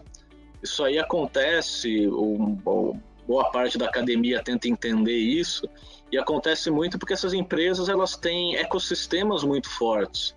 Elas têm parcerias com outras empresas que são muito fortes. Então, quando você olha para o Uber, por um exemplo, o Uber ele não compete sozinho, né? O Uber ele tem o PayPal junto com ele fazendo a parte financeira, ele tem toda a parte de infraestrutura, de tecnologia, de segurança que são outras empresas que fazem, eles têm os próprios motoristas, a relação com as locadoras de veículo, com as seguradoras. Então as empresas elas não estão competindo individualmente. Uma visão mais sofisticada para a gente entender essas grandes empresas hoje é que elas competem com ecossistemas, com várias empresas juntas melhorando essa proposta de valor. E isso tem um lado positivo, né, de você ter essa abertura, de você ter essa colaboração entre empresas, mas também tem um lado, um pouco o lado negro disso, que essas empresas elas se tornam grandes vencedoras. E elas dominam o mercado de forma que não dá espaço para competição. Então, por exemplo, quem vai falar de e-commerce hoje, você vai ver a Amazon ou do Brasil, o Magazine Luiza, que fez uma boa entrada, você não tem uma competição verdadeira ali. Né? É muito difícil você falar, eu vou montar uma empresa para tirar o mercado da Amazon. As empresas estão entrando nessa plataforma da Amazon, estão vendendo os produtos lá dentro, usando o e-commerce, a logística deles, e com muita dificuldade em competir com a Amazon. A Microsoft é um caso clássico que mantém um quase monopólio há quase 40 anos, né? Então é uma coisa que é muito interessante a gente ver esses mercados, eles se sedimentam e você fica com uma posição muito dominante. E isso é muito ruim para quem está fora dele, para quem gostaria de entrar nesse mercado. Com certeza. Eu vou abrir a palavra aqui ao Bruno. Ele tinha uma pergunta, Bruno, não sei se é diretamente, acredito que seja em relação ao tema anterior, mas fica à vontade, eu acabei não te colocando a palavra aí na sequência, mas fica à vontade, pode falar.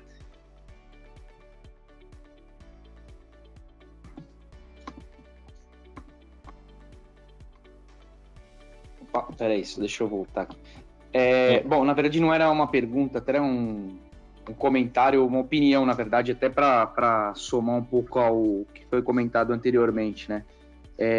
Desculpa até eu voltar no item anterior, mas acabei não querendo atrapalhar o colega aí na hora que ele estava falando sobre outro tema já. Eu acho que a questão cultural, para poder ser mantida num M&A que aconteça de uma forma um pouco mais tranquila, na verdade. E aí eu acho que está a principal dificuldade, na realidade, é o seguinte, né? Realmente tentar encontrar, até no período de aquisição ou de due diligence, etc., quem são os pontos chaves mesmo da empresa que está sendo adquirida, né? Para que tenha essa manutenção desses profissionais, se for sócio ou se for executivo, tal, por pelo menos aí uns 2 ou 3 anos à frente da gestão da companhia que está sendo adquirida, que está sendo comprada, né? E aí o maior desafio nesse sentido, porque esse cara, geralmente, ele está acostumado com a cultura até para fazer uma passagem de bastão tranquila para os novos acionistas ou para os novos executivos que vão assumir essa empresa após esses 2 ou 3 anos, né? Mas o grande desafio aí, na realidade, num processo desse, além, obviamente, de manter a cultura, é justamente identificar aquele cara que é a peça-chave para manter isso, né? Porque às vezes isso os caras que estão escolhendo quem vai ser mantido para conduzir a empresa por esses 2, 3 anos, nem sempre é o cara ideal, né? Porque é aquele cara que, às vezes, se ele for um sócio, por exemplo, ou um executivo que participar do processo de transição e colocar, para falar português claro, colocar uma bela grana no bolso, né? Até onde ele vai ter uma motivação realmente por continuar e tocar por 2, 3 anos essa empresa com a seriedade necessária para fazer um processo de passagem de bastão adequado, né? Então, eu acho que isso não deixa de ser um dos grandes desafios aí do processo de M&A, do ponto de vista de continuar e respeitar, principalmente, a cultura da empresa que tá adquirindo versus a cultura da empresa que está sendo adquirida, né? Eu acho que é isso. Era do tópico anterior, mas eu queria fazer esse comentário que eu acho que é importante, na minha visão, ter também um processo de passagem de bastão assertiva nesse sentido, né? Sem dúvida, é o famoso kickoff aí, bem alinhado, né? Para que o bastão seja entregue com o ajuste fino. Mas bacana, Bruno, obrigado aí pela contribuição, e acho que nesse tema, a gente quis trazer um pouco desse tema em relação à cadeia de suprimentos globais, até como o Matheus falou, e foi uma contribuição dele também no nosso briefing inicial, para realmente abrir e expandir a nossa discussão em relação a essas empresas que vêm dominando o mercado, né? E como e fazer com que a gente analise isso de uma forma mais crítica também. O nosso ponto final, e aí acho que é um tema que a gente não tem como não falar, né, da migração forçada para o digital, para o home office. A gente está falando aí do Matheus numa instituição de ensino, né, que vem aí de um lado como professor tendo que lidar com essas diferenças, essas mudanças. Ele também é empresário, está tendo que lidar com essa mudança também na ruptura no negócio que ele começou há pouco tempo. E do outro lado a gente tem o André também tendo que lidar com toda a equipe nessa transformação. Então a gente queria ouvir um pouquinho dos dois, né, em relação a essa migração, quais os desafios, quais os impactos, como vocês estão fazendo para lidar com tudo isso no dia a dia.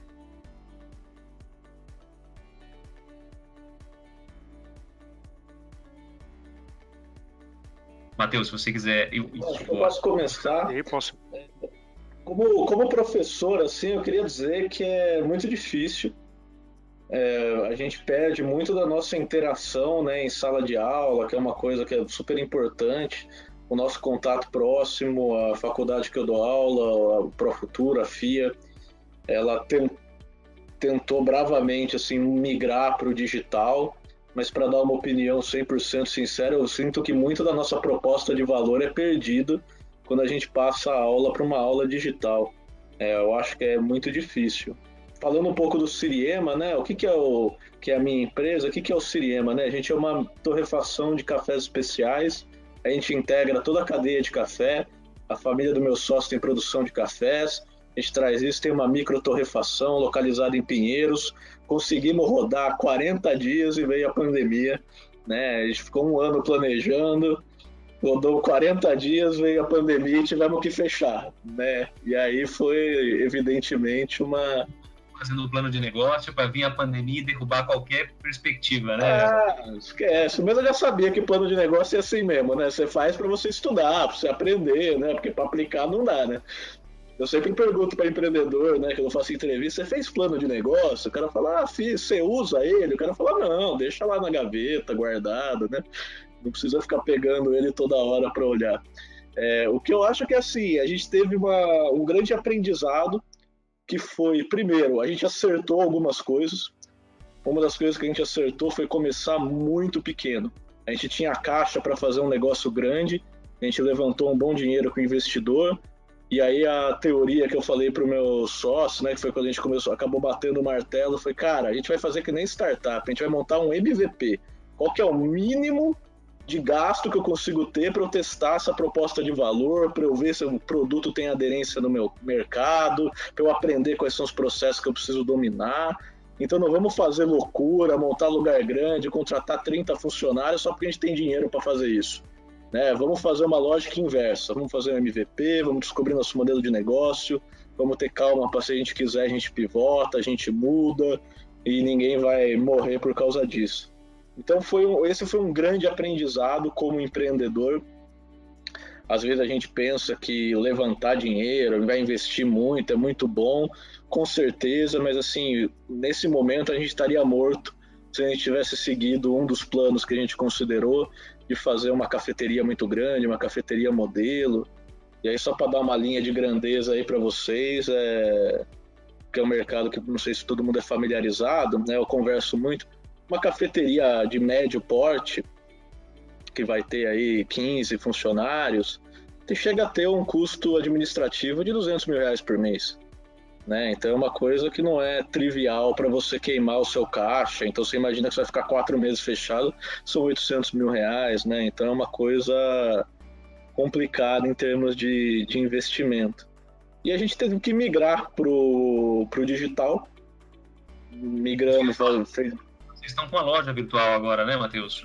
Estamos com uma loja virtual que a gente está brigando lá. Eu não contratei o Rodrigão para fazer o e-commerce. Aí eu contratei uma outra pessoa e estou brigando lá com a pessoa que tá me dificultando a vida para entregar o e-commerce pronto, que também não é uma coisa simples. Estamos fazendo uma venda direta no Instagram, que tem funcionado muito bem, né? Então a gente teve essa flexibilidade. A gente tem a nossa barista, que é uma pessoa fantástica, uma pessoa que é realmente apaixonada por café e uma pessoa com uma formação muito rica. Ela tem mestrado em biologia na Unesp, uma pessoa que tem um nível educacional muito alto. Então a gente conseguiu também ter essa flexibilidade, né, de falar para ela, olha, a partir de agora você não torra café e tira café, a partir de agora você é gerente de e-commerce e assim, vamos junto ter esse novo desafio. Então isso foi outro grande acerto nosso, que foi de contratar uma pessoa muito qualificada, pagando acima da média de mercado, mas contratar uma pessoa muito qualificada, que hoje, se eu tivesse contratado, como a gente diz na indústria, né, um tirador de café, a gente não teria como fazer essa transformação. Então, acho que a grande lição que a gente teve foi isso, né? Você tem que ser flexível, você tem que ter ativos que são flexíveis. Então, a gente investiu na torra, que é um ativo super flexível, né, a máquina de torra, a gente consegue fazer diferentes produtos, né, consegue fazer parceria, consegue torrar café para os outros, consegue fazer diferentes tipos para a gente, ao invés de focar na cafeteria em si, que é uma operação muito menos flexível. Então acho que foi um grande aprendizado e está indo bem. Assim, depois eu vou passar aqui o nosso Instagram para quem tiver interesse em acompanhar, quiser comprar um café nosso lá. Matheus, me permita uma pergunta. Você tem expansão de negócios fora nos Estados Unidos, por exemplo? Meu sócio, ele vai começar o MBA dele agora em Singapura. A nossa ideia é montar um segundo teste em Singapura, que é um mercado muito promissor para cafés especiais lá na Ásia. Então ele deve começar agora no ano que vem e a gente já está com um projeto para fazer um investimento e montar. No nosso modelo de negócio, as lojas são relativamente baratas. Sim. E a gente queria aprender muito também sobre essa parte do mercado internacional, que eu já trabalhei com isso, mas não especificamente com café. Eu te fiz essa pergunta especificamente porque eu tenho um amigo que está hoje na Geórgia, nos Estados Unidos, e ele tem todo o interesse de trabalhar nesse segmento. Ele até tinha comentado comigo isso, é colega meu da época de Exército, nós somos oficiais do Exército juntos, né? E ele está morando atualmente com a família na Geórgia, está em Atlanta especificamente. Ele tem 2 indústrias químicas no Brasil, ele deixou com com os filhos para tomar conta, e ele está morando nos Estados Unidos com uma outra filha, e ele quer se dedicar ao ramo de café, ele quer montar alguma coisa lá em Atlanta nesse sentido. Depois eu vou colher alguns dados, com ele. Se for oportuno, a gente volta a conversar, eu te indico coloco vocês em contato.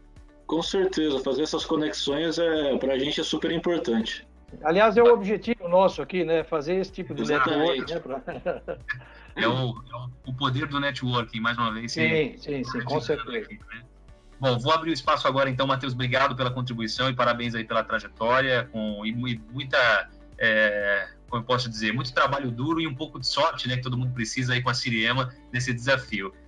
André, fica à vontade, vou abrir o espaço para você agora falar um pouquinho também aí dos desafios que você tem encontrado em relação a gerir a tua equipe aí de casa, né, tendo que lidar aí com o formato digital.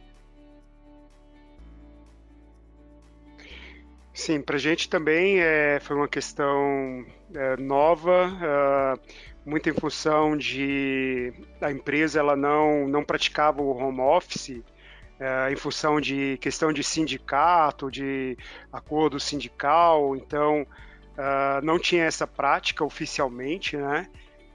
Mas por outro lado, assim, a gente tinha toda a tecnologia por trás preparada para lidar com isso. Então, hoje o nosso maior desafio é que as nossas operações em outros estados, né, os parques eólicos, a fábrica, tudo continua a vida normal, assim, porque esse ramo de energia é tido como essencial e teve que continuar funcionando, somente que o escritório em São Paulo, que está 100% home office. Então, é um desafio grande, e aí entra, apesar de a empresa propiciar ter essas tecnologias, também tem o outro lado, né? Você tem os funcionários que não têm uma internet com boa qualidade, você tem funcionários que às vezes não têm uns recursos para trabalhar dentro de casa corretamente, você tem toda a questão hoje dos filhos estarem em casa. Então não é, quando a gente pensa nessa questão da migração forçada, não é apenas a parte tecnológica, tem todo um desafio por trás que também as empresas têm que pensar. E aí, trazendo novamente alguns cases que eu tenho lido, a Natura foi um case bem legal que eu pude ler, que eles mandaram kits ergonômicos para os funcionários trabalharem de casa. A própria XP Investimentos, que determinou home office até o final do ano, como eu disse anteriormente, está revendo os conceitos para todo mundo trabalhar remotamente daqui para frente. Então, eu acho que vai mudar muito a forma das empresas trabalharem, né? De você ter um espaço muito grande para todos os colaboradores. Hoje eu estava conversando com minha esposa também, ela trabalha na GE.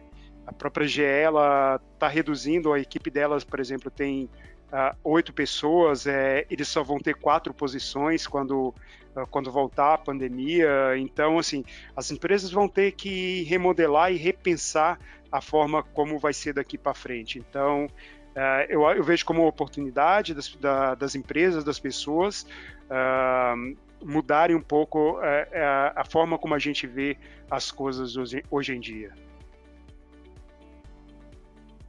Todo mundo, né, André, de uma forma geral, tá se adaptando, né? Não tem jeito. Cada um na sua realidade, mas acho que está sendo um desafio para cada um na sua dentro da sua dinâmica ter que se adaptar com isso. Eu acho que realmente é o que a gente vem lendo, né? É o novo normal, né? Acho que voltar ao normal a gente não vai voltar depois que isso terminar. É realmente um novo normal para que a gente se adapte e consiga encontrar até oportunidades, né? Como você comentou, as empresas, as grandes empresas já estão fazendo isso. Eu acho que nos pequenos negócios, nos médios negócios, a gente tem que fazer um esforço para aproveitar esse tempo também, que é o que eu estou fazendo aqui internamente como empresário e também oriento os meus clientes na parte de consultoria, para a gente tentar reinventar o negócio e pensar em novas soluções nesse nesse momento também.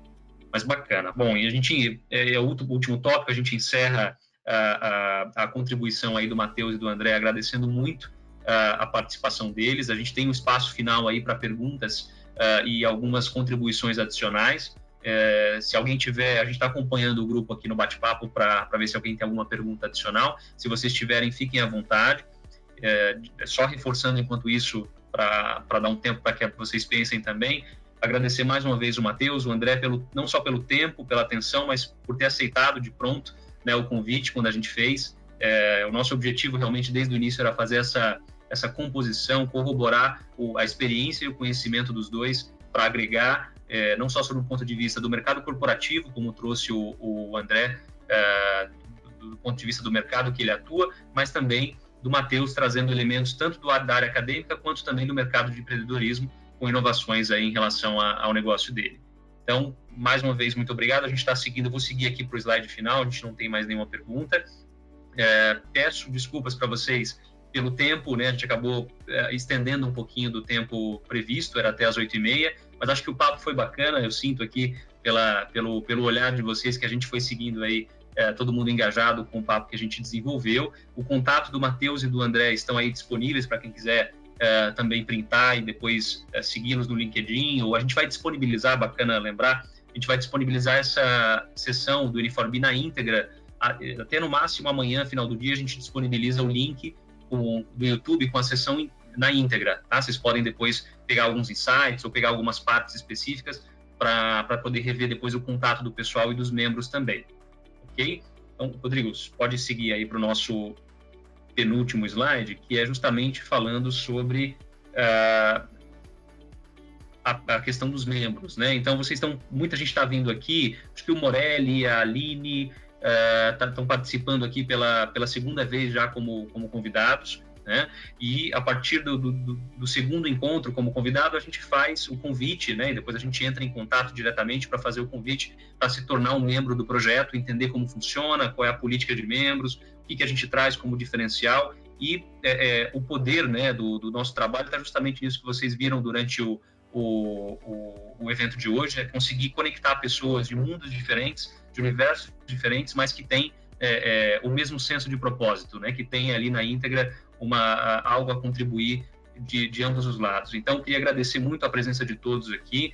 Para quem está acompanhando a gente pela primeira vez, agradecer pela confiança de estar aqui acompanhando um projeto novo, recente, que está começando, tem muita coisa ainda para aprender e para crescer, mas a gente espera que vocês tenham gostado aí da proposta do evento em si, e já tem aí o nosso Save the Date do próximo evento, no dia 3 de junho, onde a gente vai trazer o tema Silicon Valley e o mindset de inovação para a sua carreira ou o seu negócio. É um tema que muita gente já teve contato, mas o Matheus, o Rodrigo, o Douglas, a gente teve a oportunidade de estar no Silicon Valley no ano passado e colher muita coisa bacana dali, muitos insights dali para o negócio e para a carreira.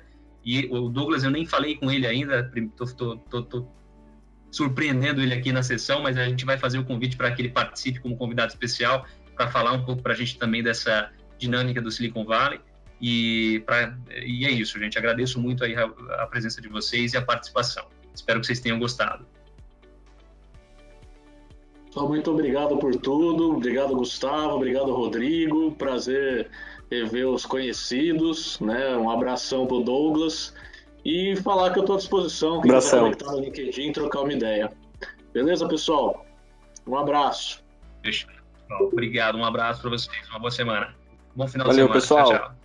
Um abraço, tchau. Matheus, André, obrigado especialmente. Pessoal, boa noite. Obrigado a todos que acompanharam aí. Tchau, pessoal. Valeu, Ótima noite. Tchau. Boa noite. Tchau, pessoal. Obrigado. Boa Boa noite. noite a todos. Obrigada. Boa noite a todos aí. Um Boa abraço. noite. Grande abraço.